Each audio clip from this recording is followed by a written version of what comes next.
Media మిత్రులందరికీ నమస్కారం. ప్రజలు ప్రజాస్వామ్యం గెలిచి ప్రజాపాలన ఏర్పడి కరెక్ట్గా ఒక సంవత్సరం పూర్తి చేసుకుంటున్నాం. సుపరిపాలన తొలి అడుగు పడింది. విధ్వంస పాలన నుంచి ఏకంగా వికాసం వైపు మన ప్రభుత్వం ప్రయాణం ప్రారంభించింది.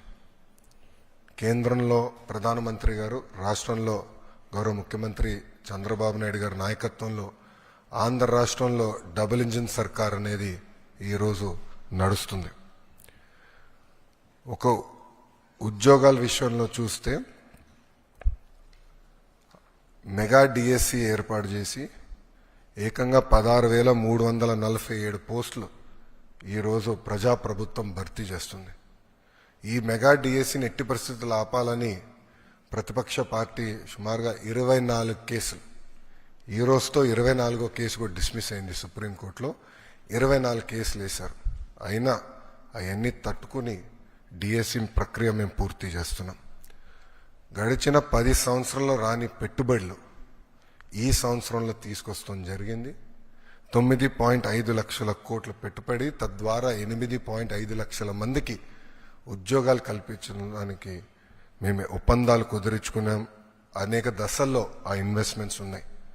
డొమెస్టిక్ ఇన్వెస్ట్మెంట్స్లో చూస్తే ఈరోజు భారతదేశంలోనే ఆంధ్ర రాష్ట్రం నంబర్ 1 ఉంది. 16% డొమెస్టిక్ ఇన్వెస్ట్మెంట్స్లో ఆంధ్ర రాష్ట్రానికి వస్తుంది జరిగింది. దాంట్లో భాగంగా TCS, LG, NTPC green, Arcelor Mittal, BPCL, Reliance, renew power లాంటి సంస్థలు ఈరోజు ఆంధ్ర రాష్ట్రంలో పెట్టుబడులు పెట్టడానికి ముందుకు వచ్చినాయి. డబుల్ ఇంజిన్ సర్కార్ ఉంది కనుకనే విశాఖ స్టీల్ ప్లాంట్ కాపాడుకోగలం, రైల్వే జోన్స్ సాధించాం. అంతేకాకుండా భోగాపురం ఎయిర్పోర్ట్ పనులు కూడా వేగవంతంగా ఈరోజు జరుగుతున్నాయి. మీరు చూస్తే ప్రజాప్రభుత్వం ఏర్పడిన తర్వాత ఒక పెన్షన్లోనే భారతదేశంలో ఏ రాష్ట్రం ఇవ్వని విధంగా మేము ఇస్తున్నాం. వృద్ధులకి 1,000 రూపాయలు పెంచాం, వికలాంగులకి 3,000 రూపాయలు పెంచాం. బెడ్కే పరిమితం అవుతే 15,000 రూపాయలు ప్రతి నెల ప్రభుత్వం ఇస్తుంది. భారతదేశంలో ఏకైక ప్రభుత్వం ఇస్తుంది, అది ఆంధ్ర రాష్ట్ర ప్రభుత్వం. ఇంతేకాకుండా భారతదేశంలో ఎక్కడ లేని విధంగా 203 అన్న క్యాంటీన్లు ప్రజాప్రభుత్వం తిరిగి ప్రారంభించి ఈరోజు నడిపిస్తుంది. గౌరవ ముఖ్యమంత్రి గారు ఇప్పుడే చెప్పారు, ఆగస్టు 15 నుంచి ఉచిత బస్ విధానం కూడా మేము అమలు చేస్తున్నాం. దీపం పథకం ద్వారా ఇప్పటికీ 2 కోట్ల గ్యాస్ సిలిండర్లు ఉచితంగా ప్రజాప్రభుత్వం తెలుగింటి ఆడబడుచులకి అందజేస్తాం కూడా జరిగింది. దాంట్లో కొన్ని సవరణలు తీసుకొచ్చి ఏకంగా ఆ డబ్బులు డైరెక్ట్గా మహిళల అకౌంట్లో కూడా వేయాలని ఒక నిర్ణయం కూడా ప్రభుత్వం తీసుకుంటాం జరిగింది. ఈరోజు ముఖ్యమైన కార్యక్రమం తల్లికి వందనం. ఎన్నికల్లో మనం ఇచ్చిన హామీ నిలబెట్టుకుంటున్నాం. ఆనాడు చాలా స్పష్టంగా ఎంతమంది పిల్లలుంటే అంతమంది పిల్లలకి తల్లికి వందనం ఇస్తానని హామీ ఇచ్చాం. దాంట్లో భాగంగా జియో ఇచ్చాం. ఈ రోజు నుంచి డబ్బులు తల్లుల అకౌంట్లో కూడా పడతాయి.